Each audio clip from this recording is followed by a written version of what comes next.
High above the vast blue expanse of the Pacific Ocean, the air hummed with the sound of radial engines. It was the morning of June 4, 1942, and the fate of the free world hung in the balance. Squadron Commander Wade McCluskey peered through the canopy of his dauntless dive bomber, searching the horizon for the enemy fleet. His fuel gauges were dropping dangerously low, and the tension in the cockpit was palpable. Below him lay nothing but endless water, yet he knew somewhere in this massive ocean, the Imperial Japanese Navy was waiting. This was the moment that would decide the future of the war in the Pacific theater. To understand this perilous moment, we must look back at the 6 months of devastation that preceded it. Following the surprise attack on Pearl Harbor, the United States Navy had been reeling from one defeat to another. The Japanese war machine seemed unstoppable as it conquered territory across Southeast Asia and the Pacific Islands. American morale was low, and the remaining aircraft carriers were the only shield protecting the west coast of the United States from potential invasion. The Japanese Empire sought to deliver a final knockout blow that would force America to sue for peace. The stakes could not have been higher for the sailors and aviators preparing for battle. Admiral Isoroku Yamamoto was the commander of the combined fleet and the architect of the attack on Pearl Harbor. He believed that the only way to secure a victory for Japan was to destroy the American carriers that had escaped destruction in December. He devised a complex plan to lure the United States Navy into a trap near Midway Atoll. His strategy involved a diversionary attack on the Aleutian Islands to draw American forces north, while his main striking force approached Midway from the northwest. Yamamoto was a brilliant strategist, but his plan relied heavily on surprise and the assumption that the Americans were demoralized and unaware of his intentions. Midway Atoll was a tiny speck of land in the middle of the North Pacific Ocean, located roughly halfway between North America and Asia. It served as a vital forward base for the United States, providing a refueling stop for submarines and a stationary aircraft carrier for patrol planes. If Japan captured Midway, they would have a launching pad for attacks on Hawaii and the American mainland. The question facing the American commanders was whether they could defend this remote outpost against the overwhelming might of the Kaido Butai. The Japanese fleet contained 4 heavy aircraft carriers, while the Americans could barely scrape together 3. However, the Americans possessed a secret weapon that Yamamoto did not account for in his planning. In a basement at Pearl Harbor, a team of code breakers led by Commander Joseph Rochefort was working tirelessly to decipher the Japanese naval code known as JN-25. Through brilliant analysis and sheer determination, they discovered that the target of the upcoming Japanese offensive was a location designated as AF. By sending a fake message about a water distillation failure on Midway, the Americans confirmed that AF was indeed Midway Atoll. This intelligence breakthrough gave Admiral Chester Nimitz a crucial advantage before the first shot was fired. Admiral Chester Nimitz was the commander-in-chief of the Pacific Fleet, and he faced a difficult decision based on this intelligence. He could choose to play it safe and protect the West Coast, or he could gamble everything on a surprise ambush. Trusting his code breakers, Nimitz decided to send his 3 available aircraft carriers to a position northeast of Midway known as Point Luck. He ordered the United States ship Enterprise, the United States ship Hornet, and the hastily repaired United States ship Yorktown to lie in wait. Nimitz knew he was sending his ships against a superior force, but he counted on the element of surprise to even the odds. The Japanese striking force was a formidable armada that had never known defeat in 6 months of war. Led by Vice Admiral Chuichi Nagumo, the Kaido Butai consisted of the aircraft carriers Akagikaga, Soryu, and Huryu. These ships were crewed by the most experienced naval aviators in the world who had honed their skills in combat across the Pacific. They sailed under strict radio silence, confident in their secrecy and their ability to crush any American opposition. The decks were packed with Zero fighters, Val dive bombers, and Kate torpedo bombers, all ready to unleash destruction upon the defenders of Midway. The American preparation involved a miraculous feat of engineering at the Pearl Harbor Naval Shipyard. The carrier Yorktown had been severely damaged during the Battle of the Coral Sea, and experts estimated it would take months to repair. Admiral Nimitz demanded the ship be ready in 3 days. Hundreds of workers labored around the clock, patching the flight deck and shoring up the hull to get the carrier seaworthy. On May 27th, the Yorktown limped out of the harbor with workmen still on board finishing repairs. This determination ensured that the United States would have 3 carriers to face the Japanese instead of just 2. On June 3rd, the first signs of the approaching enemy fleet were detected by American patrol planes. Catalina flying boats scoured the ocean looking for the Japanese transport ships approaching from the southwest. A pilot named Ensign Jack Reed spotted the invasion force and radioed the contact report back to Midway. B-17 bombers were launched from the island to attack the transports, but they scored no hits. Despite this initial contact, the main carrier striking force of Admiral Nagumo remained undetected.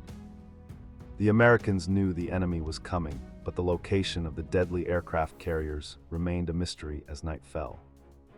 The sun rose on June 4, 1942, bringing with it the decisive clash of the Pacific War. Admiral Nagumo launched his first wave of 108 aircraft to soften up the defenses on Midway. The Japanese planes formed up in the morning sky and headed towards the atoll.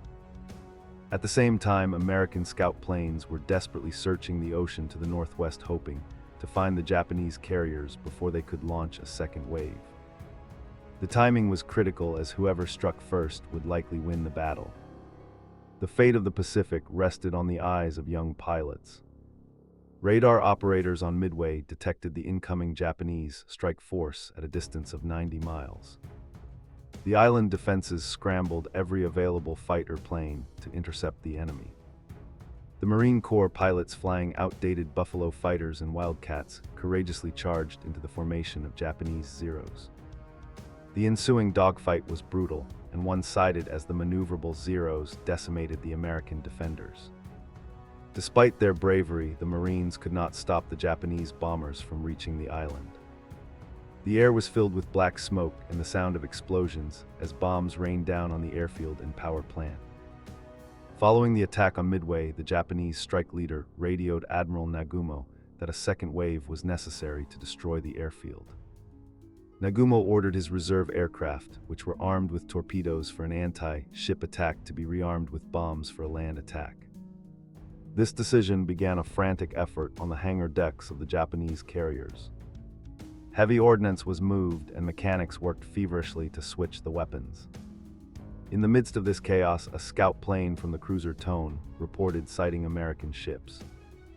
Nagumo paused his operations to clarify the composition of this unexpected enemy force.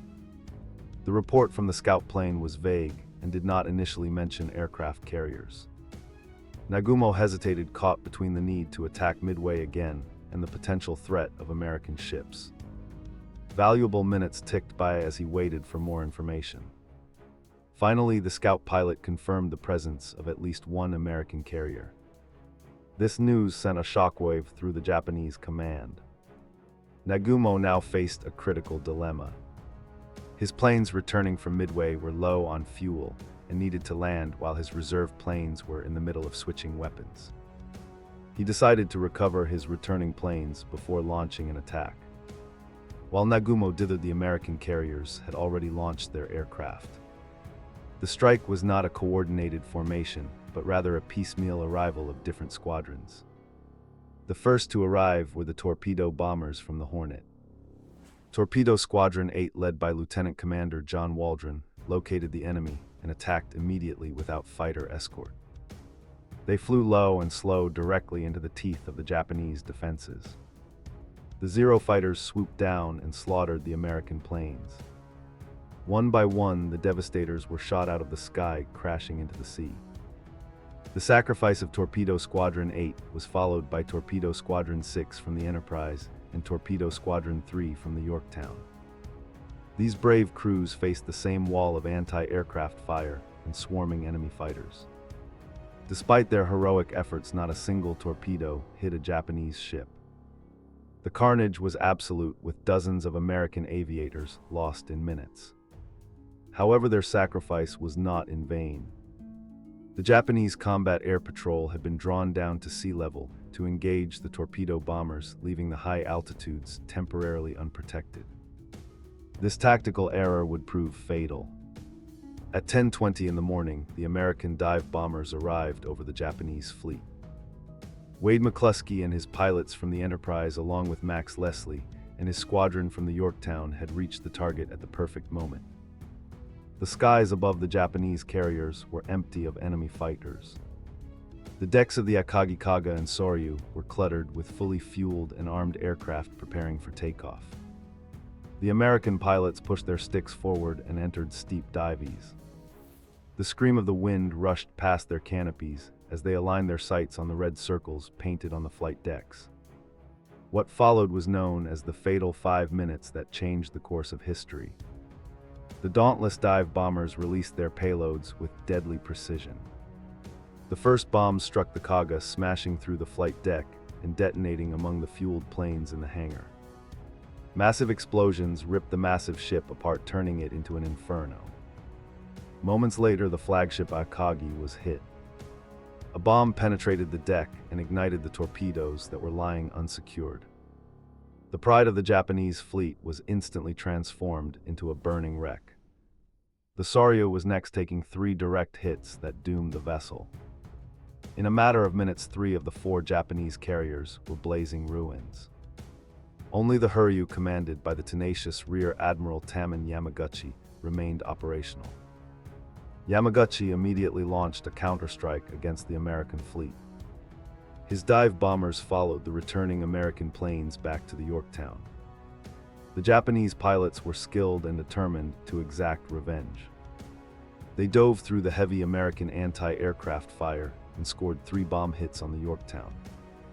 The carrier slowed to a halt and smoke poured from her funnel, but damage control teams worked miracles to extinguish the fires. Remarkably, the Yorktown was able to get underway again and even launch fighters. However, the Hiryu had launched a second wave of torpedo bombers. These planes approached the Yorktown low over the water. The American Wildcat fighters intercepted them, but several Japanese planes broke through. 2 torpedoes slammed into the side of the Yorktown, causing the great ship to list heavily to port. Power was lost and the order was given to abandon ship. The crew scrambled down lines into the oily water as the carrier seemed destined to sink. The Americans had paid a heavy price for their earlier success. The Americans were not done fighting. Scout planes located the Hiryu late in the afternoon. The Enterprise and the Hornet launched a final strike force of dive bombers to finish the job. They found the last Japanese carrier sailing fast and attempting to escape. The American pilots dove on the Hiryu, avoiding the few remaining Zeros. 4 bombs struck the ship, causing catastrophic damage. The Hiryu was engulfed in flames, joining her 3 sisters in destruction. Admiral Yamaguchi chose to remain on board as his ship was scuttled, going down with the vessel. The Japanese carrier force had been completely wiped out. As night fell on June 4th, the ocean was lit by the fires of burning ships. Admiral Raymond Spruance, who had taken tactical command of the American forces, made a prudent decision.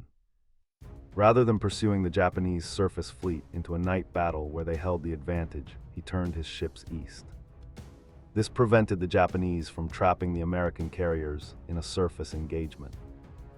Admiral Yamamoto, realizing that his carriers were gone and the element of surprise was lost, reluctantly ordered a general retreat. The invasion of Midway was canceled, and the mighty Imperial Navy turned back toward Japan. The battle continued sporadically over the next 2 days. On June 6th, American planes caught 2 Japanese heavy cruisers, the Mikuma and the Megami, which had collided while trying to avoid a submarine. The American dive bombers pounded the stranded ships. The Mikuma was sunk and the Megami was heavily damaged. This added insult to injury for the retreating Japanese forces. The Americans chased the enemy but avoided overextending themselves. The primary objective had been achieved. The threat to Midway and Hawaii had been eliminated, and the Japanese Navy had suffered an irreplaceable loss of material and men. The Yorktown remained afloat, drifting helplessly. A salvage crew returned to the ship hoping to tow it back to Pearl Harbor. However, a Japanese submarine, the I-168, slipped through the destroyer screen. It fired a spread of torpedoes that struck the Yorktown and the destroyer Hammond, which was tied up alongside, providing power. The Hammond broke in two and sank almost immediately. The Yorktown held on for another night, but finally rolled over and sank on the morning of June 7th. It was a tragic end for the ship that had fought so gallantly. The toll of the battle was staggering. The Japanese lost 4 fleet carriers, 1 heavy cruiser, and over 240 aircraft. More importantly, they lost over 3,000 men, including their most experienced pilots and aircraft mechanics. These were veterans who could not be easily replaced. The United States lost 1 carrier, 1 destroyer, and 150 aircraft, along with 307 men. While the loss of life was tragic, the exchange ratio was overwhelmingly in favor of the Americans. The backbone of the Imperial Japanese Navy had been broken in a single battle. The victory at Midway marked the turning point of the Pacific War.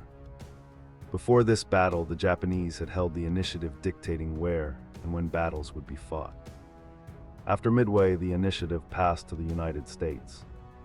The Japanese were forced into a defensive posture, trying to hold on to their vast conquests with a depleted fleet. They would never again launch a major strategic offensive. The Americans, meanwhile, began to build up their strength for the Long Island hopping campaign that would eventually lead to Tokyo. The invincible aura of the Japanese military was shattered forever. News of the victory electrified the American home front. After months of gloomy headlines about defeats and retreats, the success at Midway provided a much-needed boost to national morale. It proved that the Japanese could be beaten and that the American military was capable of fighting back. The industrial might of the United States was just beginning to ramp up, and new ships and planes were rolling off the assembly lines. The victory gave the American people hope that the war could be won. It united the country in a common purpose to defeat the Axis powers. The Battle of Midway also highlighted the critical importance of intelligence in modern warfare. The work of Joseph Rochefort and his team at Station Hypo demonstrated that information could be as lethal as bombs and torpedoes. Without the forewarning provided by the code breakers, Nimitz would likely have been caught out of position, and the battle could have ended in a disastrous American defeat. Midway remains a textbook example of how intelligence can act as a force multiplier, allowing a smaller force to defeat a larger one through superior positioning and surprise. Historians often debate the role of luck in the battle. The timing of the American dive bombers arriving just as the Japanese combat air patrol was at low altitude seems almost miraculous. The decision by the commander of the submarine Nautilus to attack the Japanese fleet inadvertently caused a destroyer to separate, which then led McCluskey to the carriers. While luck certainly played a role, it was the courage and training of the pilots that capitalized on those moments. They seized the opportunity presented by fate and turned it into a decisive victory through their skill. For the Japanese, Midway was a catastrophic failure of leadership and planning. The complex battle plan dispersed their forces, preventing them from supporting each other. The refusal to believe that the Americans could be waiting for them led to fatal complacency. The loss was kept secret from the Japanese public for the duration of the war to maintain morale. The surviving sailors were often isolated to prevent the truth from spreading. The defeat at Midway began the slow and painful decline of the Japanese Empire, which would end 3 years later in total surrender. The battle serves as an enduring testament to the bravery of the American naval aviators. Men like John Waldron, who led his squadron to certain death without hesitation, exemplified the spirit of sacrifice. The dive bomber pilots who pushed their planes to the limit of their fuel range displayed incredible discipline. These men were not super soldiers, but ordinary Americans called upon to do extraordinary things. Their actions on those days in June preserved the freedom of their nation. They flew into the jaws of death and delivered a victory that saved the Pacific. Admiral Nimitz emerged from the battle as a brilliant commander who knew when to take a calculated risk. His decision to trust his intelligence officers, despite skepticism from Washington, was bold. He managed his limited resources with great skill, committing his carriers only when the odds were favorable. His calm demeanor and strategic vision provided stability during a time of crisis. Nimitz would go on to lead the Pacific Fleet to ultimate victory, but Midway remained his masterpiece. It was the moment where his leadership made the difference between defeat and triumph. The battle also validated American ship design and damage control practices. The Yorktown survived punishment that would have sunk a Japanese carrier. American ships were built with better compartmentalization and fire-fighting systems. The Japanese carriers, by contrast, had enclosed hangars that trapped explosive fumes and made them vulnerable to uncontrollable fires. This technological and doctrinal difference played a significant role in the outcome. The ability of the Americans to keep their ships fighting and to save their crews allowed them to preserve experienced personnel for future battles. The impact of Midway extended beyond the Pacific. It relieved pressure on the British in the Indian Ocean and allowed the Allies to focus more resources on the war in Europe. It assured the Soviet Union that Japan would likely not attack them from the east, allowing them to move troops to fight the Germans. The victory secured the supply lines to Australia and kept the sea lanes open. It was a pivot point in the global conflict, ensuring that the Axis powers could not link up or coordinate their strategies effectively. Today, Midway Atoll is a peaceful national wildlife refuge, home to millions of seabirds. The roar of engines and the thunder of explosions have been replaced by the cries of albatrosses. Yet the waters around the atoll remain a sacred grave for thousands of sailors and airmen. Memorials on the island and across the United States honor those who fought there. The Battle of Midway is studied in military academies around the world as a classic example of naval strategy. It stands as a reminder of the cost of war and the price of freedom. The Battle of Midway was more than just a clash of steel and explosives. It was a test of intelligence and a display of supreme human courage. In the span of a single morning, the tide of history was turned. The invincible Kaido Butai was humbled, and the United States Navy began its march to victory. As we look back on those events, we remember the pivotal moment when the impossible became possible. The whisper of time carries the stories of those who fought and died, ensuring they are never forgotten.